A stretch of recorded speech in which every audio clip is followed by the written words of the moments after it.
everybody, to The Creative Moment, Season 7, Episode 6. We just wrapped up our creative process kind of mini-series within Season 7, and now we're back onto kind of our regularly scheduled programming, which is just kind of random topics that we come up with. So, you both know us by now, Dante and Jamie Bullhauer, the father and son duo that's conquered the podcast world. So let's just dive right into it.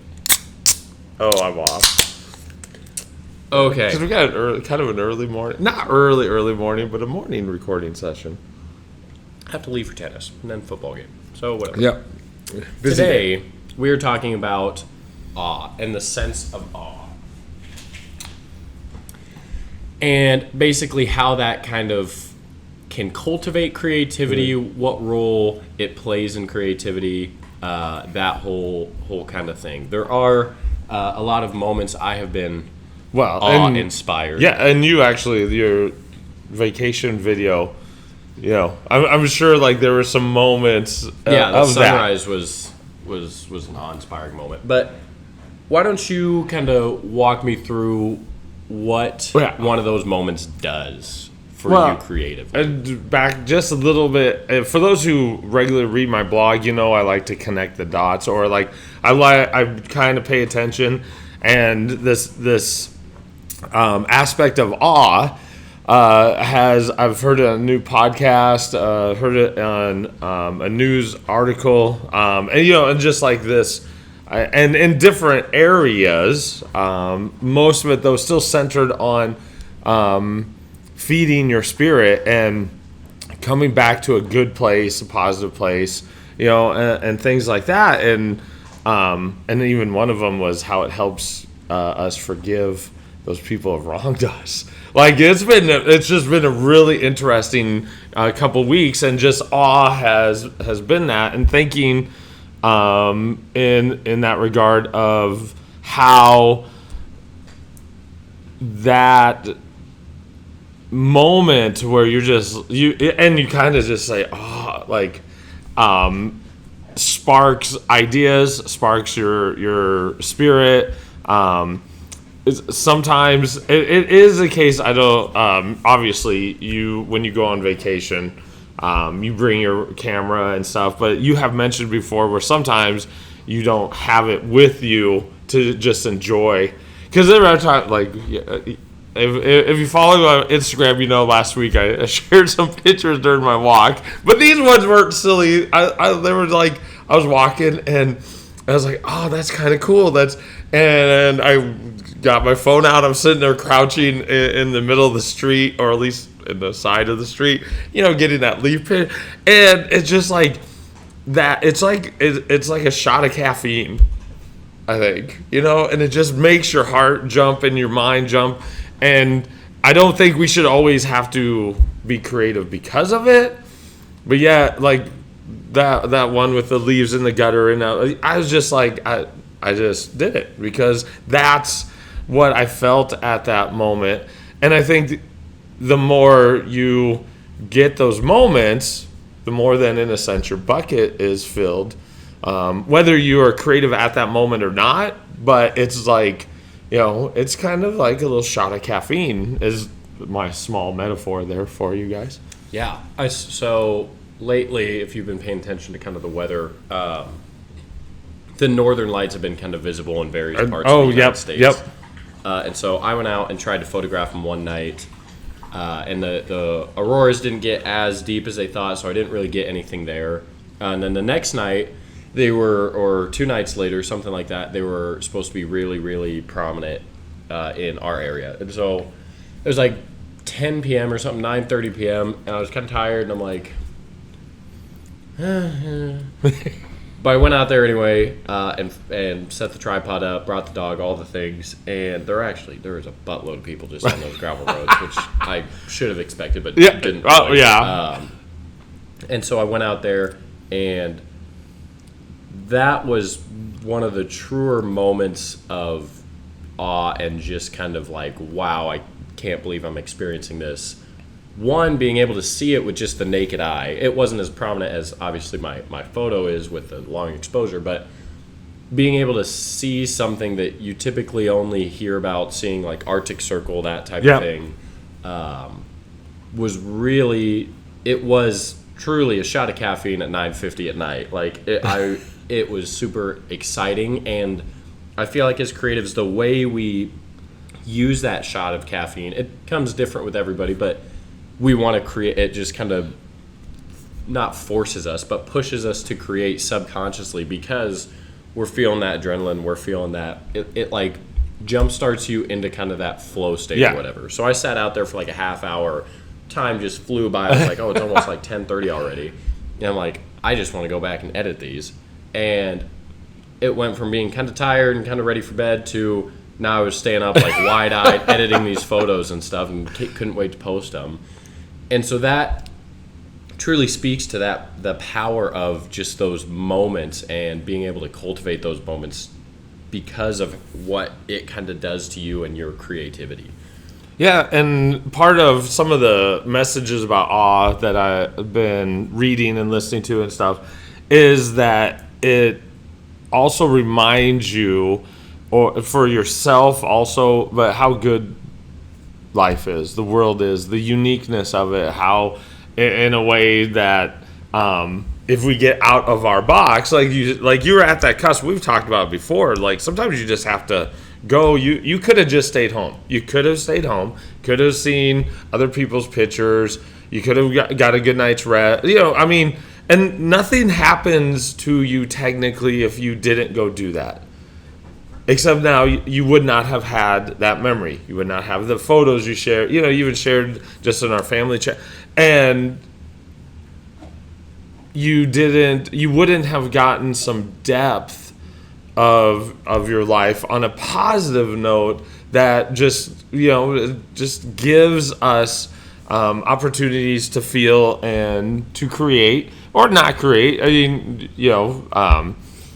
at times. Yeah, sometimes it is just about what's in front of you or the experience you're having. You don't always need to capture it in a sense, or maybe capture it in another way down the road. But yes, that's like it gives you a drawer filled with emotions and memories and stuff that you can.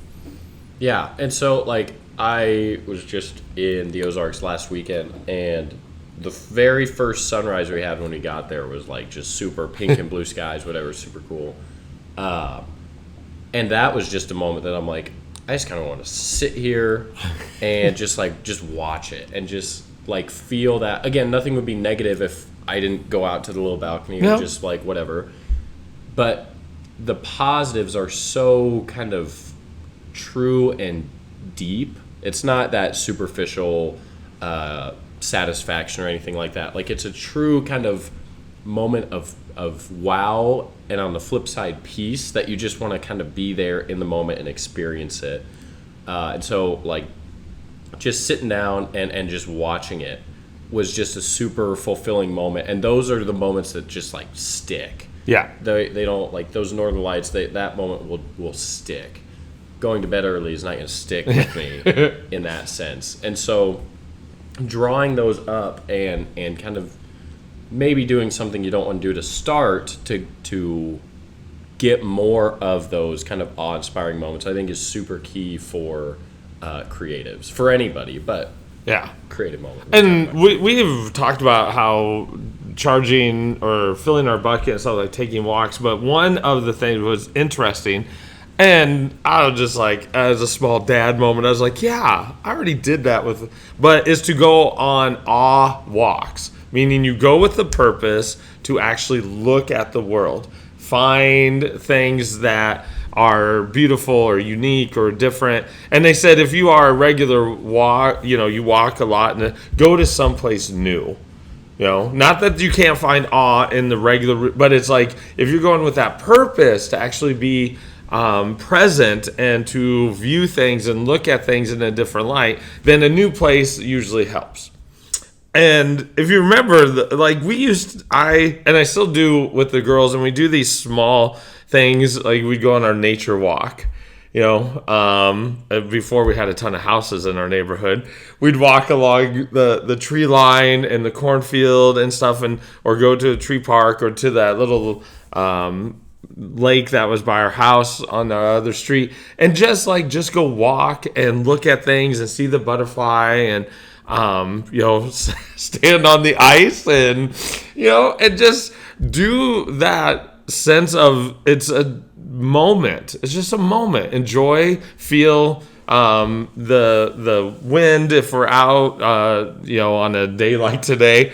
And I was like, as a dad, I was like, as I was reading that and listening to another part, I was like, that's just kind of what we did. And I think that helped keep a little bit of joy, a little bit of and an appreciation for the day, for our neighborhood, for stuff like that. Yeah, and I think an important part that you touched on is kind of the intentionality of your walk or your activity. Because if you just go, I'm going to go on a walk and hope that I get that I'm in awe, whatever, and you spend the whole time like on your phone or just kind of like not really paying attention, you do have to be, we'll use just walks as the example, intentional about being where your feet are, so to speak. Because if you're just going on that walk and you're distracted by stuff up here, stuff that's going on in the past or the future, whatever, you're just not going to find it. And so being very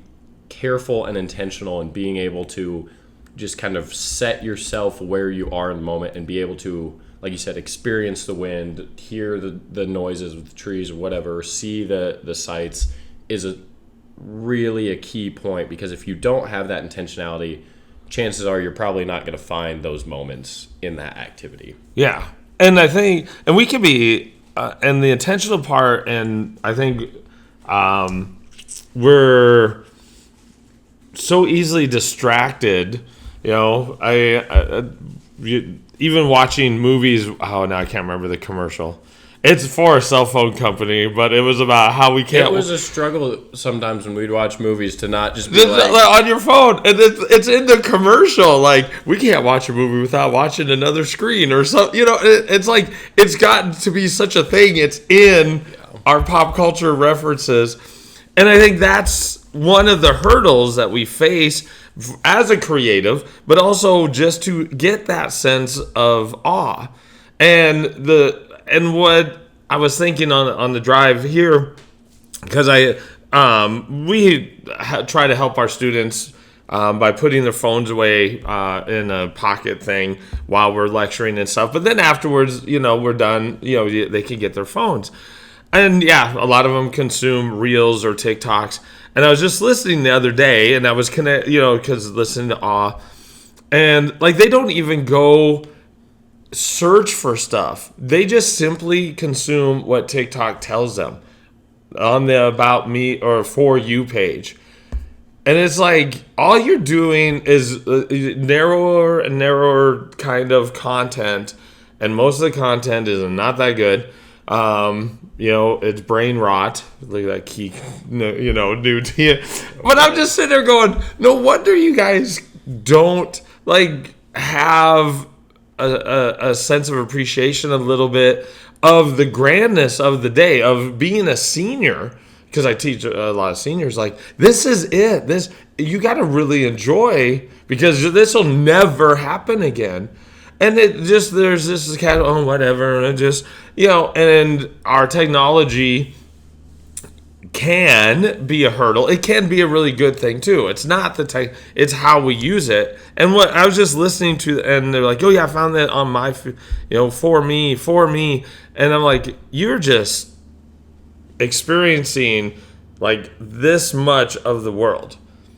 And there's so much out here that is positive, that is beautiful, that really will give you a shot of, appreciation and things like that. And I just kind of I felt kind of just sad for that. Yeah, I think maybe a couple of years ahead of my generation and down have been almost trained to consume as shallow of gratification as possible, and have as shallow of thoughts as possible.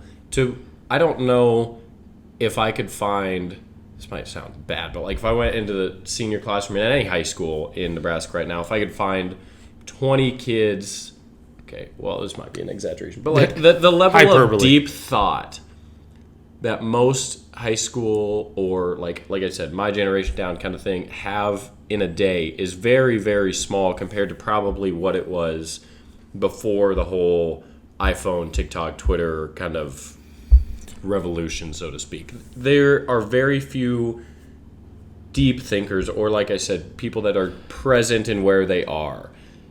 And that is not a recipe to find that awe, to be fulfilled in life. Because if you just experience things at the very, very base level, that's all you think of them. It's just, oh, it's just coffee, or if you just sit there and you're like, the taste, the experience, the actual substance, it is a much more fulfilling life. Well, an example, okay, you know how I start class with that unique question and thing. And this year it was really interesting. I had the question, what has friendship taught you? And they were like, huh? They're like, what? What do you mean? I'm like, what? How do you not understand what's going on? This question. And like, it was honestly, not every class, but there was such a handful of students who were just like, I don't understand the question. I was like, do you have friends?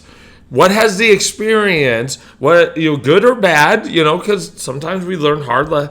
And it did. It's just like, right, just they're friends because we hang out. And it just seemed like this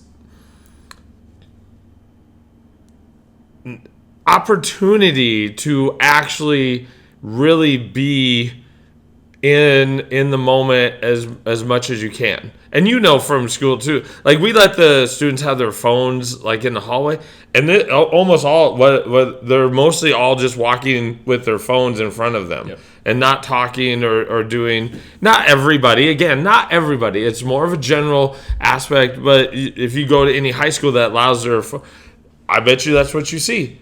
Like, for that 3-minute passing time, I've got to be here. Like, yep. Yeah, and it's like, so on that road trip, it's about a 7-hour drive to like the Ozarks, and me and my buddy kind of made a point to like, we brought this card game. It's called Let's Get Deep. It's just ask like deep questions. Yeah, now we gotta have games to get people. We have to have games to get people to have a Kickstarter to oh boy, those deep and we kind of riffed off a little bit, but kind of made a point to ask those questions that actually produce like real deep thoughts instead of just like, oh, what's your guys' favorite place to go eat? Like, whatever. You can ask those questions whenever, but those deeper questions that actually stir your mind and kind of help you yourself, even answering them, understand more about you or about the people that are asking them, those can just create little mini moments of that awe and that just kind of fulfillment, because life is not meant to be experienced in the base level 10% of what experiences are. Yeah. It's meant to be, as low as you can go and as high as you can get, that and all that stuff in between.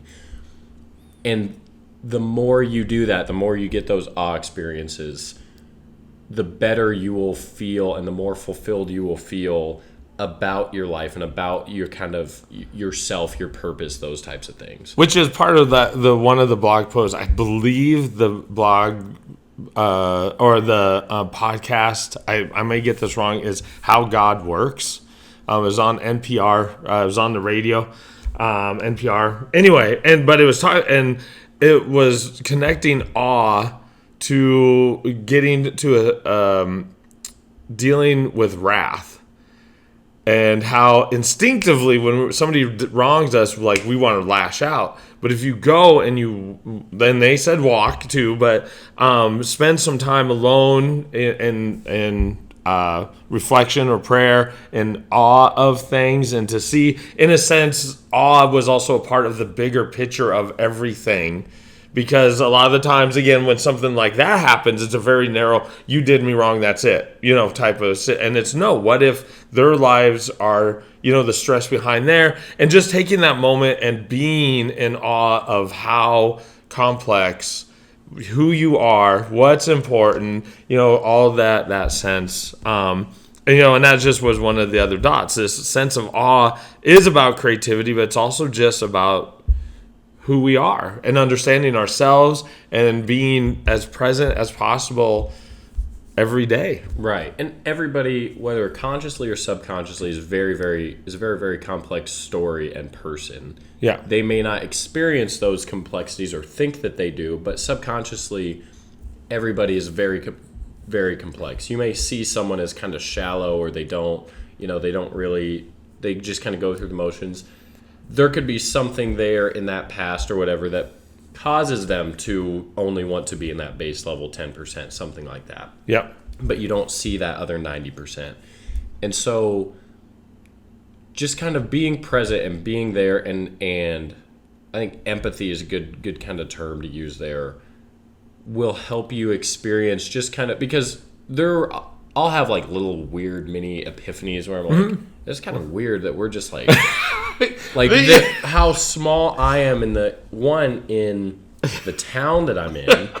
Then you go to state level, like there are people right outside, cars driving by, that are living completely separate lives that I may never cross paths with, but they have as much of a life as I do. And that, like, those types of things happen a lot more often when you are just kind of sitting in the deeper 90% of life. I don't know if you remember the documentary, The Rivals, the football one about the two, like Maine or whatever. Yeah, in Maine. And part of the reason I still show it, yes, it does compare and contrast really well. If you get the chance, it's called The Rivals. It's an older now, but it's also to show, look, there are stories all over the, because I like the way they say every fall football is our, just like high schools all over this place. Seniors, I don't know how many millions of seniors there are going through their last year of high school right now.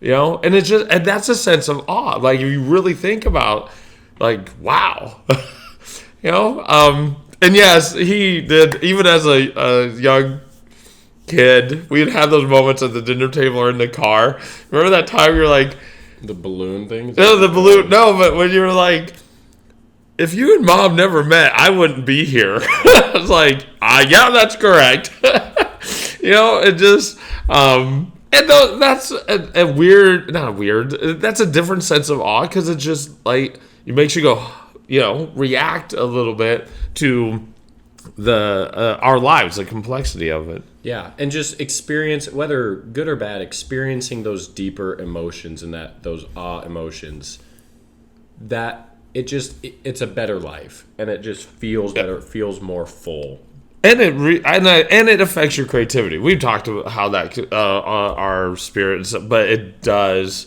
And like last night, I was at the jam, and I just had one. It was a small poem, but I had a line that kind of hit for them, and I was like, when I wrote it, I was like, oh yeah, this is what I was like, yeah, this would be kind of cool, and because I was inspired, so I didn't take a picture. One, I've just got a horrible phone, cannot take pictures of the moon, but it was about the harvest moon, but it was about how creepy, it was kind of a Halloween-ish a little bit.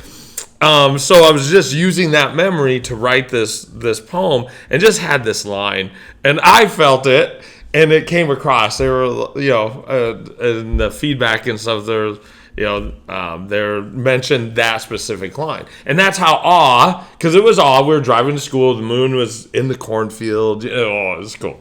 And I went back, got it, touched upon it, wrote it, and it got the vibe into the poem. The poem went out to the audience. The audience felt it.